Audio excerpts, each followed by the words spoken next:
Guys, she manipulated with fake pregnancy. How did she react when you sued her? Story 1. I met Tessa at a friend's game night. 3 weeks later, she was late. 2 lines on a test, and suddenly my phone buzzed 24/7 with baby names, nursery paint colors, and screenshots of her crying on the bathroom floor. Then came the pressure. "You're not like the other guys," she said, hand on her stomach like it was fragile glass. "You'll do the right thing." The right thing was moving her into my apartment, covering her prenatal vitamins, and wiring her rent until the nausea calms down. If I hesitated, she'd send a blurry photo of what looked like an ultrasound and text, "I'm spotting." The first crack was her story about the clinic. She couldn't name the doctor, couldn't show me a portal login, and every appointment was rescheduled because the system is down. When I offered to drive her, she snapped, "You don't trust me?" So I stopped arguing and started documenting. Screenshots, receipts, her voice note. "If you don't send $800 tonight, I'll tell everyone you forced me." And the ultrasound image?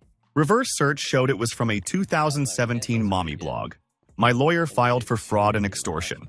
The day she was served, she showed up at my job in a hoodie, mascara streaks weaponized. "You're ruining my life," she hissed in the lobby. "I'll say you hit me. I'll say you..." Security escorted her out while she screamed "deadbeat," loud enough for HR to hear. 2 weeks later, mediation. She walked in acting pregnant. Slow steps, dramatic sighs, until my attorney slid a folder across the table. The blog post, the bank transfers, and her texts printed in color. Her face emptied. She whispered, "Okay, I'll pay it back." Then her phone buzzed. She looked down, and I saw the notification. New post live. Surviving an abusive ex. My lawyer smiled without humor. "Great. Add defamation." Tessa lunged for the folder like she could erase ink with her hands. The mediator called the bailiff. And the last thing I heard as she was let out was her snapping. Voice suddenly normal. "Fine. I wasn't even pregnant. Happy now?" Story 2.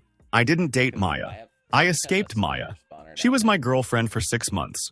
Charming in public, controlling in private. The night I finally ended it, she stared at me like she was memorizing my face for revenge. "You can't just leave," she said softly. "We're having a baby." She sent a picture of a positive test and a selfie with swollen eyes. My stomach dropped. I asked to go to the doctor with her. "No," she said, "you'll stress the baby." For weeks, she kept me on a leash. Morning sickness? Send Uber Eats. Cramping? I need money for an ER copay. My mom hates you. Prove you'll step up. She even scheduled a baby shower. Then messaged me the registry and told me not to embarrass her by showing up empty-handed. The shower was where the lie got cocky. Her friend Jenna pulled me aside and whispered, "What are you doing here?" Maya told us it's her ex's. I laughed because I thought it was a misunderstanding. Jenna didn't laugh back.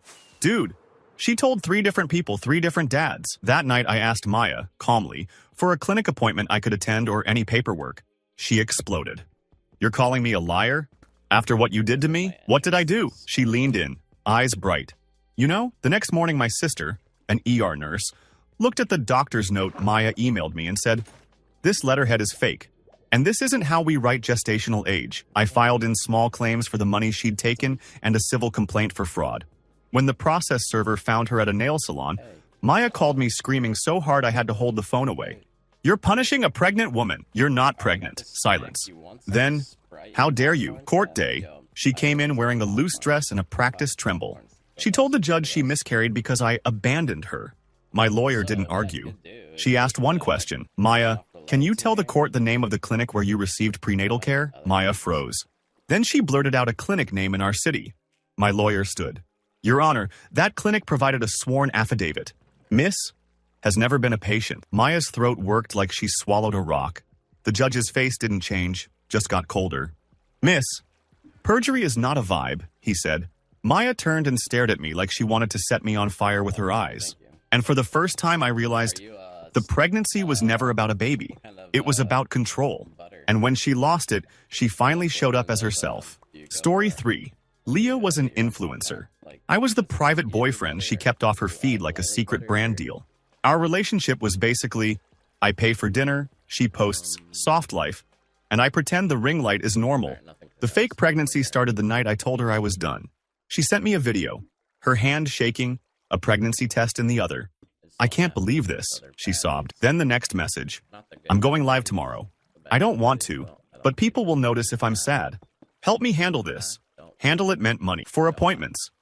for vitamins, for therapy. Every transfer came with a heart emoji and a new threat. If you make me do this alone, don't blame me for what I say online. When I asked for a doctor visit together, she said, "You're trying to control my body." When I offered to call the clinic myself, she accused me of violating her privacy, but she had no problem violating mine. She posted a vague story. Some men abandon pregnant women. I see you. My DMs filled with strangers calling me trash. So I stopped playing defense and started playing evidence.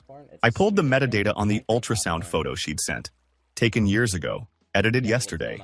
I got screenshots of her Cash App requests labeled baby. I saved the voice memo where she laughed, "If you don't send it, I'll ruin you." My attorney sent a demand letter for repayment and retraction. Leah replied by posting a crying selfie with the caption, "Pray for me and my baby. Lawyers are scaring me." Fine.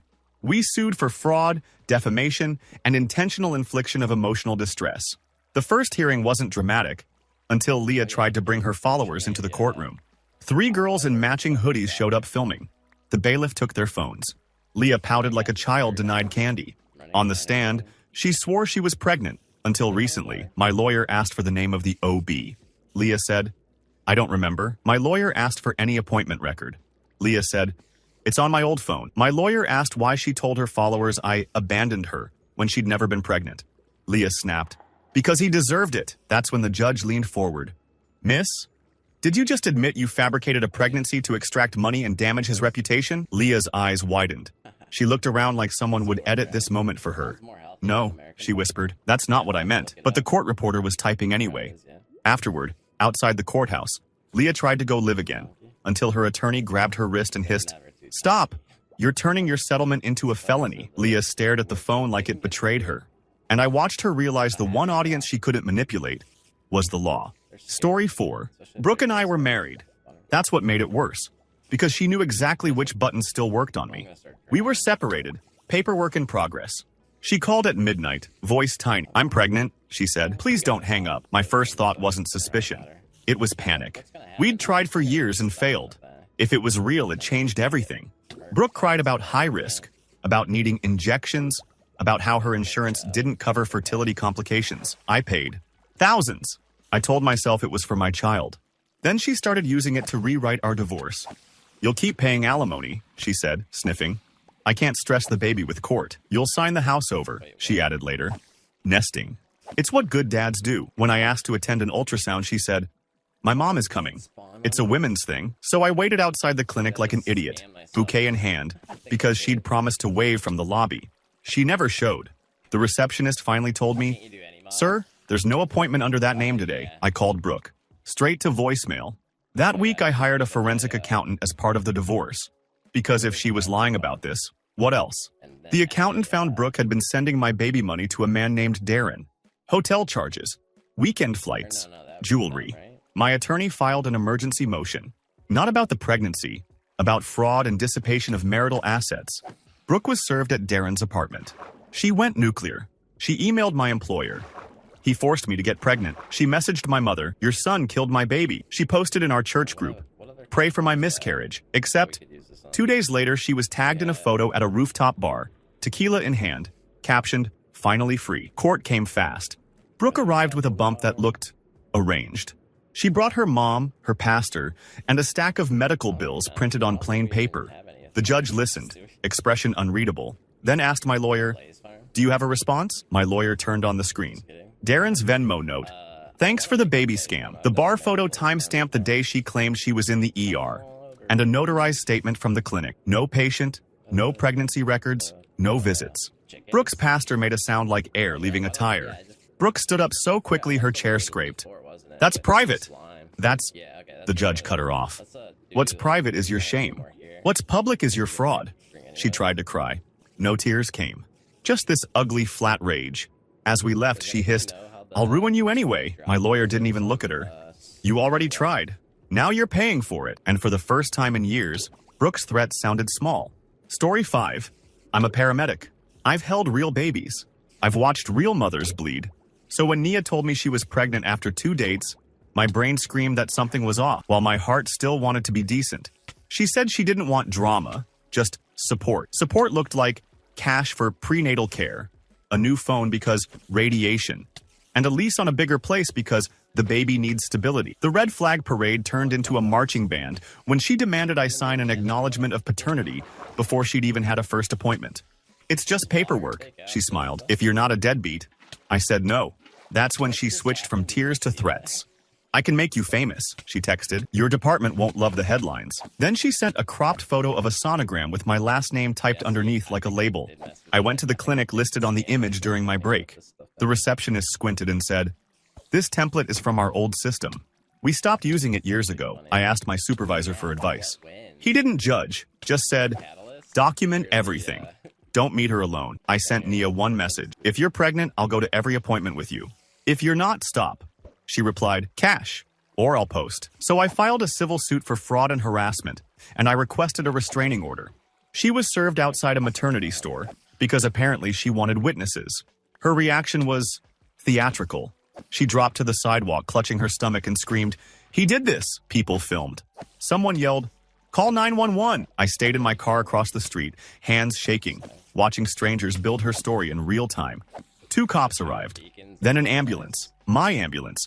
Because my partner recognized the address. He looked at me through the windshield like, "You've got to be kidding." Nia saw the uniform and tried to upgrade the act. "I'm bleeding," she sobbed. "He stressed me into labor." My partner, deadpan, asked, "How far along are you?" Nia blinked. 7? He nodded. 7 months. Got it. When was your last prenatal visit? She opened her mouth, closed it, then snapped, "Why are you interrogating me?" Because he wasn't interrogating. He was documenting. At the hearing a week later, Nia showed up with a brand new bump and a folder of lab results. My attorney asked the judge to allow a subpoena to the lab. Nia smirked. Until the lab rep testified by phone. The patient ID belonged to a 62-year-old man. The courtroom went quiet in that way that feels physical. Nia's face turned gray. She stood up, pointed at me, and shouted, "You'll regret this." The judge didn't even flinch. "Miss, you're the one who should be regretting it. Judgment for the plaintiff. And the court is referring this matter for criminal review." Nia's scream echoed down the hall long after the doors closed. Story 6. I was dating Kara for 2 months when she texted, "Don't freak out." Then she sent a photo of a positive test on my bathroom counter like it was a hostage note. I offered to go to the doctor with her. She said, "My body, my rules, fair." Then came, "But you can still be responsible." Responsible meant paying half of everything, cash only, because she said her ex hacked her bank. If I hesitated, she'd send voice notes sobbing, "I can't do this alone." Then flip to ice cold. "You don't want everyone at work to know you abandoned a pregnant woman, right?" The funny part? We worked at the same hospital, just different departments. I asked one of the OB nurses I trusted what a first prenatal visit usually looks like. Kara's stories didn't match anything. Her lab results had weird fonts. Her ultrasound had no name, no date, no clinic stamp. So I stopped arguing and started saving. Every threat, every request, every, "If you don't pay, I'll tell HR you coerced me." I filed a civil suit for fraud and harassment and requested a protective order. When she got served, she marched into the employee cafeteria like she owned the place and slapped the papers down on my tray. "You're disgusting," she said loudly. "Suing the mother of your child?" I stood up and said, just as loud, "Prove you're pregnant." Her eyes flicked. One tiny panic glitch. Then she snapped, "You'll see in court." Court came fast. She showed up with a fake bump and a friend who kept whispering prompts. The judge asked for medical documentation. Kara started crying about privacy. My lawyer submitted the clinic affidavit. Kara had never been a patient. Then the judge listened to her own texts, played out loud, where she said, "Men pay faster when you say miscarriage." Kara's reaction wasn't tears anymore. It was rage. She stood up and hissed, "You think you won?" The judge didn't even look up. "I think you just lost." Outside, she tried one last move, smearing mascara, grabbing her stomach, aiming her phone at me for a viral clip. But she couldn't get the angle she wanted. All anyone heard was her screaming at her lawyer, "Why didn't you stop him from suing me?" Story 7. She wasn't my girlfriend. She was my landlord's daughter, which meant when Elise claimed she was pregnant, the stakes weren't just emotional. My housing was suddenly a bargaining chip. It started after I told her I didn't want anything serious. The next morning, she knocked on my door holding a test. 2 lines. A trembling smile. "I'm keeping it," she said. "But you need to help." Help turned into, "Pay me directly so my dad doesn't find out." Then, "Sign this note saying you'll cover my expenses." Then, Move out quietly because stress is bad for the baby. Every demand came with this sweet little threat. My dad will believe me. He always does. I thought I was trapped until my friend, who'd been through family court, said, "Stop talking. Start documenting." So I did. I asked Elise to pick an OB and I'd pay the clinic directly. She refused. I asked to attend an appointment. She refused. I asked for any official record. She sent a PDF that looked like it was made in 10 minutes. Then she got sloppy. She texted me, "If you don't pay, I'll tell my dad you forced me and he'll throw you out." That was the moment it stopped being messy relationship and became a paper trail. I sued for fraud and filed a complaint about retaliatory eviction threats. When the process server handed her the documents in front of her father, she went bright red and tried to laugh it off. "Dad, it's just a misunderstanding." Her dad looked at me like he wanted to fold me in half. Then he read the line that mentioned extortion. His expression changed, slowly like a storm rolling in. "Elise," he said, "what did you do?" She tried to cry. Didn't work. So she went angry. "He promised me. He said he'd take care of me." Her dad asked one question that cracked everything. "Who's your doctor?" Elise stuttered. The room got quiet. In court, she showed up without the bump, without the tears, with a new story. She'd lost the baby. The judge asked for evidence. Elise's lawyer asked for a recess. Elise leaned toward me and whispered, venomous and calm, "You'll regret embarrassing me." I whispered back, "You should have thought about that before you used a fake pregnancy to steal money." When the judge ruled against her and ordered repayment, Elise didn't scream. She didn't cry. She stared at her father like he was the one who betrayed her. And her father, this man who always believed her, didn't even look at her. Story 8. Nora and I were long distance. 3 flights in, she dropped the bomb. "I'm pregnant. I didn't want to tell you over text, but you made me." I asked for a video call. She said she was too sick to be seen. I asked for a doctor's name. She said, "Stop interrogating me." Then she sent an invoice-looking screenshot for prenatal imaging, with a total that conveniently matched my paycheck. She wasn't asking. She was billing me. Every week there was a new emergency. "I'm bleeding. They might put me on bed rest. They say stress can cause a loss." And every time I set a boundary, she'd punish me with silence followed by a blast of messages. "I'll tell everyone you ran. I'll tag your mother. I'll ruin you." The turning point wasn't even the fake ultrasound. It was the timing. She claimed she was 14 weeks pregnant, exactly 14 weeks after I'd visited. The math was too perfect. Real life is never that neat. So I hired an attorney in her state and filed a civil suit for fraud and intentional misrepresentation. When she got served, she FaceTimed me for the first time in weeks. Hair perfect, eyes dry. "You're really doing this?" she said, like I'd broken a sacred rule of her universe. "I'm not paying for lies anymore." She smiled, actually smiled, and said, "Okay, then I'll make you famous." Within an hour, she'd posted a thread painting me as an abuser who threatened a pregnant woman into silence. She tagged my employer. She tagged my sister. She tagged strangers. My lawyer didn't panic. He filed an emergency motion for an injunction against harassment and submitted Nora's own texts as exhibits. The judge granted a temporary order the same day. Nora's reaction was immediate and unbelievable.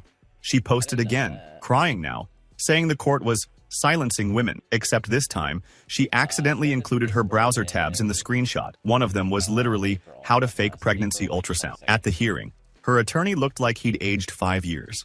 Nora tried to explain it away, saying she was researching for a friend. The judge asked her flatly if she was pregnant. Nora opened her mouth, closed it, and finally snapped, "Why does it matter?" Because now it wasn't just about money. It was about credibility. And when she realized the law doesn't run on vibes, she spiraled right there in the courtroom, interrupting, shouting, calling the judge misogynistic, until the bailiff told her to sit down. She didn't. So the judge ended the show for her. Story 9. I co-founded a small app with my ex, Liv. When we broke up, she didn't just want me back. She wanted control of the company. The pregnancy appeared the same week I told her I was stepping down from the relationship and voting her out as CEO. She walked into the office holding a test, eyes wide, voice shaky. "I didn't plan this," she whispered, "but we can fix it together." Then she sent a private message. "If you try to remove me, I'll tell investors you're abandoning your pregnant girlfriend." Think about the PR. That's when I understood this wasn't a baby. It was leverage. She demanded I sign over shares so the child is secure. She demanded a written statement that I'd support her no matter what. When I refused, she threatened to email our biggest client. So I sued. civil fraud, extortion, and business interference. The day she got served, she didn't cry. She called an emergency all-hands meeting and announced with a straight face that I was harassing a pregnant woman through the legal system. Our lead developer asked, "Wait, you're pregnant?" Liv paused for half a second too long. Then, yes, obviously, my lawyer moved quickly. We subpoenaed the clinic she claimed to use and her medical invoice provider. The invoice company responded. The number on it wasn't theirs. The clinic responded, no records. During deposition, Liv tried to stay calm, sipping water like she was on a podcast. Then my attorney slid her a printout of her own Slack message to a friend. If I say I'm pregnant, he'll back off. Men always do. Liv's eyes went sharp. That's taken out of context. What context makes that okay? My attorney asked. Her reaction wasn't shame. It was fury that she'd been caught. She ended the deposition by yelling, "You're destroying me because you can't control me." 2 days later, she offered a settlement. Full repayment, resignation, non-disparagement, if I'd just dropped the suit. When I said no, she tried a last play. She emailed investors claiming she had a miscarriage because of the stress. My lawyer sent one reply. Any further false statements will be added as defamation. Exhibit A through Z. Liv didn't respond. She just deleted her LinkedIn and vanished from the office like a ghost who finally realized cameras exist. Story 10. I was the nice guy she kept on standby. She'd call me at 2 a.m., crying, then disappear for a week when her real boyfriend came back around. When I finally blocked her, Jenna showed up at my door the next day with a pregnancy test and a trembling apology. "I didn't know who else to go to," she said. "He won't help. You're the only one who's safe." It hit every soft spot I had. I let her inside. I listened. I promised I'd help her get care. Then she asked for money. Just until I get on my feet, I offered to pay the clinic directly. She refused. I offered to drive her to an appointment. She refused. And whenever I pressed, she'd twist it. "So you're punishing me for being pregnant?" The manipulation escalated fast. She started sending messages like, "If you don't send $500, I'll tell your friends you got me pregnant and abandoned me. Then, I'll call your mom. Then, I'll post your address." That last one flipped a switch in me I didn't know existed. I filed for a civil restraining order and sued in small claims for every transfer. When she got served, Jenna sent me a paragraph that was basically a confession wrapped in insults. "You're not a man. Real men take responsibility. I hope you choke on your lawsuit." At the hearing, she arrived with her cousin and a folder of papers. She tried to play innocent, saying she was scared and confused and that I was harassing her. The judge asked a simple question. "Ma'am, are you currently pregnant?" Jenna looked at her cousin for help. The cousin stared at the floor. Jenna said, "That's personal." The judge nodded, then asked, "Did you ever receive medical confirmation of pregnancy?" Jenna's face tightened. "Not yet. My lawyer wasn't even needed." I handed the judge a stack of printed screenshots where Jenna wrote, "I'll say it's yours. Everyone will believe me." And the voice memo where she laughed, "He's so easy. Watch." Jenna's reaction was instant, like a mask being yanked off.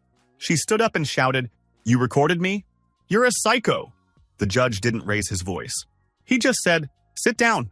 You did this to yourself." Outside the courthouse, Jenna tried to follow me, still yelling that I ruined her life. A deputy stepped between us, and Jenna finally screamed the quiet part out loud. "I only said it because it works." And that's the moment I knew the lawsuit wasn't revenge. It was a boundary with teeth. Story 11. Mila was my coworker. Same floor, same deadlines, same after-work drinks that turned into her sitting in my passenger seat crying about her toxic ex. I never dated her. We hooked up twice, stupidly, during a messy month of my life. The moment I tried to draw a line, she smiled like she'd already solved me. 2 days later, I'm pregnant. She sent a photo of a test on a desk, my desk. Then she followed it with, "If you embarrass me at work, I'll embarrass you worse." The next weeks were pure control. She'd corner me by the elevator, whispering, "I'm nauseous," while sliding me a note with a number on it. If I didn't pay, she'd post vague tweets about men at my job and predators. Then she started asking for access, my laptop, for research, my keycard, because I'm dizzy, my car, for appointments. I said no and offered to go to a clinic with her and pay directly. She snapped, "So you can trap me with evidence?" That sentence was the gift. I screenshotted everything. I pulled building footage showing she placed the pregnancy test photo prop on my desk after hours. I saved her voice note. "I don't need you. I need you to shut up and pay." When I served her with a lawsuit for extortion and defamation, Mila didn't cry.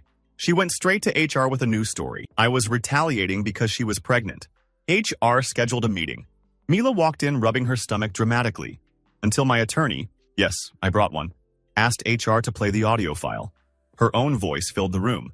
If you don't pay, I'll ruin your career. Mila's face twitched like she'd been slapped. She stood up fast, chair scraping, and pointed at me. You planned this. HR didn't even look at me. They looked at her. Mila, are you pregnant? She hesitated, just a breath too long, then snapped, That's private. My lawyer slid one last printout across the table. Her text from the night before she claimed she was pregnant. 2 lines is easy. Watch. Mila's reaction was pure fury. She grabbed the papers like they were on fire and screamed, You're all against me, as security stepped in. And the wildest part? As she was walked out, she turned back and hissed, completely calm. Fine. I'll say you hacked my phone. Story 12. I met Bria at a wedding. We had one drunk night, exchanged numbers, and that was supposed to be it. 2 weeks later, she messaged, We need to talk. It's serious. She showed up at my apartment with a positive pregnancy test in a suitcase. I can't go home, she said. My parents will kill me. You're the father. You have to help. I didn't know what to do, so I did the dumbest thing. I let her in. Within 48 hours, she'd rearranged my kitchen, changed my Netflix profiles, and started calling my mom grandma in texts she made me read. Then came the demands. Money for prenatal care, a ring so I feel secure, and a written agreement that I'd cover her bills. When I said I needed proof, she threatened to go to my church and tell everyone I was abandoning my baby. I offered a simple deal. We go to a doctor together. If she's pregnant, I'll pay the clinic directly and support her. She said, No, you just want to control me. So I hired a lawyer. We sent a formal request for documentation. Bria responded by texting me a photo of blood in a sink and, Congrats, you stressed me into a miscarriage, except the photo was from Google Images, and she forgot to crop the watermark. That's when I sued. Fraud, harassment, and recovery of the money she'd already pressured out of me. When she was served, she didn't spiral quietly. She called the police and reported that I stole her pregnancy savings and kicked out a pregnant woman. 2 officers came to my door. Bria stood behind them, arms folded, smirking like she'd checkmated me. My lawyer walked outside with a folder and calmly said, We'd like to show you the messages. The officer read Bria's texts out loud. If you don't marry me, I'll tell everyone you hit me. Then, 2 lines and men panicked. Bria's smile cracked. She lunged forward and screamed, That's edited! The officer turned to her. Ma'am, are you pregnant? Bria opened her mouth and nothing came out. Then she snapped, It doesn't matter! He ruined my life. In court, she tried the miscarriage story again until the judge asked for medical confirmation. Bria's lawyer rubbed his forehead like he'd made a career mistake. When judgment hit, repayment plus fees, Bria's reaction wasn't tears. She stood up, looked straight at me and said, Loud enough for everyone. I hope the next girl actually does it and you can't sue her. The bailiff stepped closer. Bria didn't sit down. Story 13. Sienna wasn't after my money at first. She was after my silence. We dated for a year. When I broke up with her, she accidentally kept my spare key and accidentally kept showing up in my apartment. One night I came home and my watch collection was gone.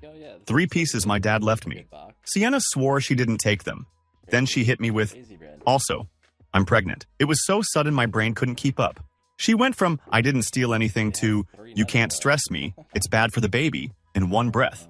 She started bargaining like a lawyer. If you report the watches, I'll tell them you threatened me. Pregnant women always get believed. If you leave me alone, I won't go public. If you send me $1,200 a month, we can keep it peaceful. I filed a police report for the theft anyway and gave my detective every message. Then I filed a civil suit for fraud and extortion the moment she started demanding money for the baby. When she got served, she did something insane. She posted a dramatic video in a hospital hallway claiming she'd lost the baby because I was harassing her. She tagged my job, my mom, my friends, except the hospital wasn't a hospital. It was a medical-themed office building with fake signs. I recognized it because my buddy's dentist was on the same floor. My attorney subpoenaed her phone records and location history. At the hearing, Sienna walked in with red eyes and a knitted blanket like a prop. She started the speech. I was pregnant. I was scared, until my lawyer displayed her text to her friend. He'll drop the theft report if I say pregnancy. Watch. Sienna's face went stiff. Then she snapped, You went through my messages? The judge asked. Ms., are you currently pregnant or were you ever pregnant? Sienna hesitated. That's all it took. When the judge ordered repayment and referred the extortion evidence, Sienna's reaction turned ugly fast. She stood up and shouted, Fine, I took the watches. Happy? He deserved it, her own lawyer whispered. Stop, but she kept going, screaming about how I made her and how men always get away with everything. The detective in the back row didn't move. just wrote something down. Sienna finally realized she'd confessed in a courtroom full of people. Her eyes flicked to me, then to the door like she wanted to sprint. But the bailiff was already walking toward her. Story 14. Kayla's fake pregnancy came with a donation link. We'd dated briefly, and when I ended it, she didn't beg. She rebranded. The next day she posted, "Unexpected pregnancy. Single mom journey. Pray for us." She didn't tag me, but her friends did. My inbox filled with, "Step up, and don't be a monster." Then she messaged me privately. "I'm not asking for anything, unless you want to handle it privately." Under that, her Cash App. I offered to pay a doctor directly and be involved responsibly. She said, "No, I don't want your control," but she had no problem letting strangers support the baby through her GoFundMe. Complete with hospital photos and a high-risk appointment schedule, the fundraiser hit 5 figures. She started posting bump updates, but her bump changed sizes in the same week. One day she looked 6 months. The next day, flattened a gym mirror selfie she forgot to delete. I hired an attorney, and we filed a suit for fraud and defamation because she'd been telling people I abandoned her while collecting money off my name. We also sent the fundraiser platform a formal report with evidence. When Kayla got served, she reacted like an actress whose script got swapped mid-scene. She went live, crying, saying I was bullying a pregnant woman with lawyers. Then she posted, "I might lose the baby from stress." My lawyer did one thing, subpoenaed the clinic she'd been referencing in her posts. The clinic replied, "No patient, no visits, no records." At the hearing, Kayla walked in with a baby blanket, a water bottle, and the confidence of someone used to comment sections taking her side. She started sobbing, until the judge asked, "What physician are you under the care of?" Kayla blinked hard. I don't feel comfortable."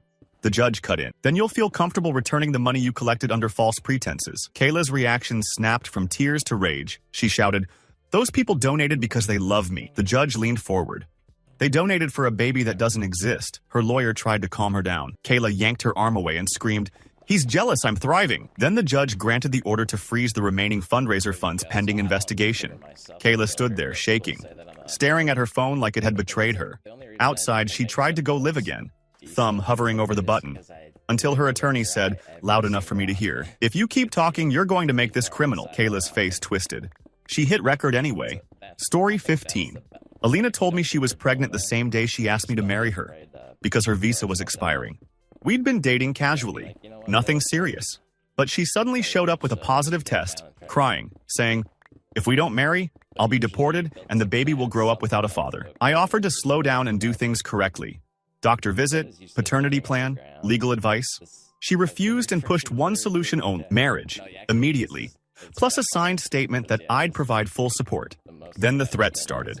"If you don't help, I'll tell immigration you used me. I'll tell your family you got me pregnant and dumped me. I'll post your photos and say you forced me." I didn't respond emotionally. I responded legally. I sued for fraud and harassment and filed for a protective order. When she got served, Alina didn't act sad. She acted offended, like the world had broken a rule. "You can't sue me," she snapped. "You're supposed to fix this." She tried to flip the story by scheduling an urgent immigration appointment and pressuring me to attend as her fiancé. I didn't go. My lawyer sent one letter. All contact must go through counsel. At the hearing, Alina arrived with a bump that looked like a pillow and a folder of medical proof. The judge asked for originals. Alina's papers were copies. No clinic letterhead, no consistent dates. Then my attorney presented Alina's own messages. "Say you're pregnant. Men get scared." And the audio where she said, "If you don't marry me, I'll destroy you." Alina's reaction was immediate panic, then anger. She stood up and shouted, "He promised! He promised me a life." The judge asked one question, "Ms. Are you pregnant?" Alina stared at the table. Her lawyer whispered something. Alina lifted her head and snapped, "It doesn't matter. He owes me." The judge didn't raise his voice. "It matters. Because you used a false pregnancy to coerce and threaten. The court finds for the plaintiff." As we left, Alina tried one last shot in the hallway. She stepped into my path and hissed, "You think you're safe? I'll report you anyway." A deputy was right there. He looked at her, then at the restraining order in my hand and said, "Ma'am, step back." Alina's face twisted with pure, helpless fury. She opened her mouth to scream, then stopped, like she finally understood she didn't control the room anymore. Story 16. I broke up with Paige on a Tuesday. By Friday, she was pregnant. And by Sunday, she was sending me photos of cramping and a screenshot of a clinic bill that looked like it was typed in notes. Her first demand was simple. Just help me with rent this month. I can't work like this. When I offered to pay the clinic directly, she snapped, so you can control me? When I asked to come to an appointment, she hit me with, if you show up, I'll tell them you're threatening me. Then she got bolder. You're going to be a dad, she texted. So act like it. $1,500 by tonight. And when I didn't send it, she sent the real weapon. Okay, I'll message your boss and your mom. Let them know what kind of man you are. I sued for fraud and harassment. The process server caught her outside a coffee shop. She immediately posted a story. Being sued by my baby's father. No name, but everyone knew. My phone exploded. Court day. Paige walked in wearing a baggy sweater and holding her belly like she was in a movie. She tried to cry on cue. The judge asked for medical proof. Paige said it was private. My lawyer asked one question. Which clinic? Paige named one. My lawyer slid a signed affidavit onto the table. Paige had never been a patient there. Her reaction wasn't tears. It was pure, hot anger, like she'd been robbed. She stood up and shouted, "He made me say it!" Then she turned to me and hissed, loud enough for everyone. You were supposed to pay, not sue. The courtroom went dead quiet. The judge leaned forward. Miss, sit down. You just explained your own motive. Paige tried to grab my papers off counsel table. The bailiff stepped in fast.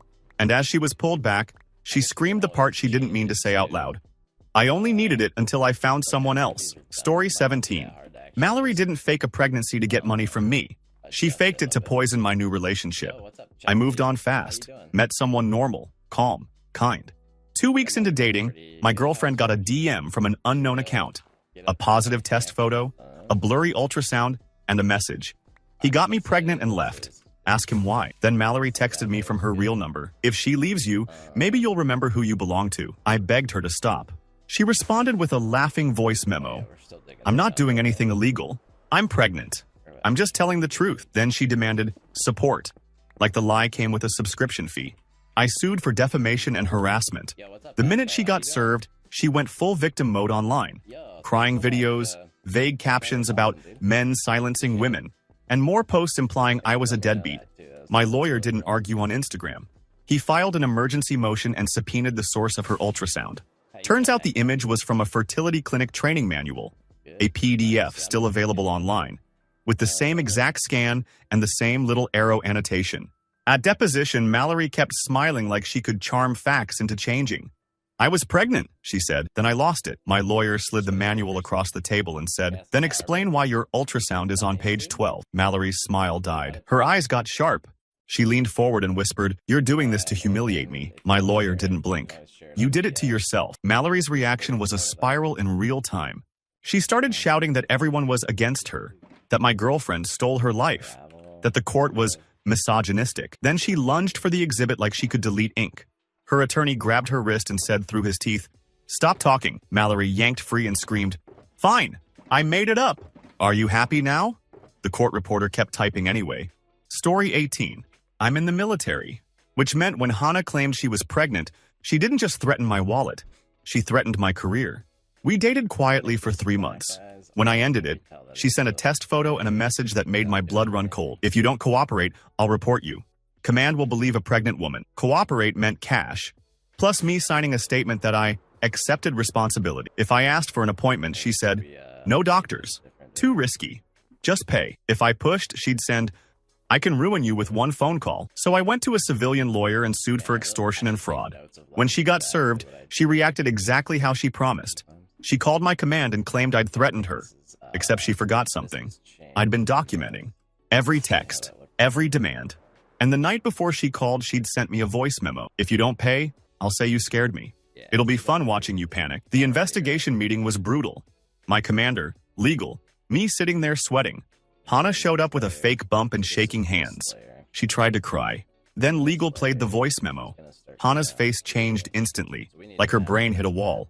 She started yelling that it was taken out of context, then turned on me, screaming, you're supposed to protect me. Command didn't even respond to the theatrics. They told her to leave. In court, she tried the miscarriage angle until my lawyer asked calmly for any medical proof. Hannah slammed her hand on the table and snapped, why do you need proof? That was her reaction. Rage that reality required receipts. She stormed out mid-hearing, shouting that she'd go to the media. The judge didn't chase her. He just looked at my lawyer and said flatly, proceed. Story 19. I didn't realize how dangerous fake pregnancy could be until Elise used it to get inside my family's trust discussions. My dad was sick. Money was tight, emotions were worse. Elise, my girlfriend at the time, suddenly announced she was pregnant right after she overheard my mom mention the estate attorney. She became sweet overnight, cooking, hand on belly, talking about grandpa meeting the baby. Then she started dropping lines like, "It would be safer if we were married," and "Your dad would want the baby protected." When I asked to come to the OB, she said, "Stress is bad." When I asked for records, she said, "You don't trust me?" Then the threat slid in quietly. "If you abandon me, your family will hate you." My mom didn't argue. She asked for one thing. "Okay, sweetheart, let's do a simple confirmation at my doctor." Elise refused so hard it felt like a confession. I ended it. Elise went nuclear. She messaged my aunts, my cousins, my dad's pastor. He left his pregnant girlfriend. Then she demanded money for the baby. And when I refused, she said, "I'll make sure everyone knows what you did." So I sued. Defamation, fraud, harassment. The day she was served, she showed up at my dad's house screaming in the driveway, holding her stomach, yelling "deadbeat" like it was a siren. My dad stepped onto the porch confused and weak, and Elise pointed at me and shouted, "He killed our baby!" My attorney moved fast. We got a court order to stop the harassment. At the hearing, Elise tried to cry, then tried to act offended, then tried to blame stress. The judge asked a simple question. "Have you ever had medical confirmation of pregnancy?" Elise paused, looked at me. Then she snapped, loud and angry. I didn't think he'd go this far. The courtroom got quiet because everyone heard what she really meant. She thought I'd be too ashamed to fight back. Story 20. Ray faked a pregnancy in the worst possible place. A small town where everyone knows everyone. We dated for a month. When I broke it off, she told the entire town she was pregnant. My barber asked if I was stepping up. My aunt called me crying. Someone left baby clothes on my porch like I was already guilty. Ray kept it classy in public. Soft posts, Bible verses, "Pray for us." In private, she demanded money, $300 for vitamins, $600 for an ultrasound, and the threat that made me see red: "If you sue me, I'll tell them you hit me. They'll believe me." This town always does. I sued anyway. Fraud and defamation. The timing was almost cinematic. Ray was throwing herself a surprise baby shower at the community center when the process server walked in and handed her the papers in front of everyone. Her mom, her friends, the pastor's wife, a table full of diapers and cupcakes. Ray stared at the envelope like it was poison. Then her face twisted into this ugly panic smile. "What is this?" She laughed too loudly. The server said, clear as a bell, "You've been served." Everyone froze. Ray's reaction was immediate chaos. She started screaming that I was bullying a pregnant woman. Then she grabbed a gift bag and hurled it across the room. Diapers exploded like confetti. Her mom tried to calm her down. Ray spun on her and shouted, "Shut up! He was supposed to pay." The room went silent in the worst way, like the town collectively inhaled. The pastor's wife whispered, "Pay for what?" Ray realized what she'd just said, and for half a second she looked like she might faint. Then she doubled down, pointing at me and screaming, "Fine! I lied! SOWHAT. Men lie all the time." Phones came out. People started recording. Ray's soft life mask was gone, and she was still yelling when the police arrived to escort her out of her own baby shower. Story 21. Megan didn't try to trap me with a baby. She tried to trap me with a loan. We'd been dating a few months when she hit me with the text, "I'm pregnant. I'm scared. I need stability." Then she followed it with a car link and, "We need a bigger, safer SUV for the baby." I said, "Let's go to the doctor first." She replied, "Don't make this about trust." Then, "Also, my credit is shot. You'll have to co-sign." That's when the pattern showed up. Every time I asked for proof, she turned it into a character attack. "You're cold. You're like my dad. You're punishing a pregnant woman." And if I didn't comply, she'd send a voice note crying into the mic, then switch to a flat threat. "If you abandon me, I'll tell everyone you ran from your baby." I told her the only support I'd do was paying a clinic directly. She exploded. "So you can keep receipts for court?" "Yeah, exactly." I filed a civil suit for fraud and harassment after she tried to use my identity info for the loan anyway. When she got served, she drove to my place, pounded on the door, and screamed through the mail slot, "Open up! You don't get to do this to me." In court, she showed up with a fake bump and a brand new story. I lost the baby because he stressed me. My lawyer didn't argue. He just submitted the dealership email where Megan asked to speed run the cosign before he gets suspicious, and her text to her friend, "Pregnancy makes men sign anything." Megan's reaction wasn't sadness. It was rage that reality didn't cooperate. She stood up, pointed at me, and shouted, "You think you're smart?" I was trying to build a life. The judge stared at her. With a lie. After the hearing, she tried one last play in the hallway. Soft voice, teary eyes. Drop it and I'll disappear. Then she leaned in and whispered, venomous, or I'll make sure your next girlfriend thinks you did it. I didn't answer. My lawyer did. Add witness intimidation. Megan's face fell like she finally understood. She wasn't losing a relationship. She was losing control.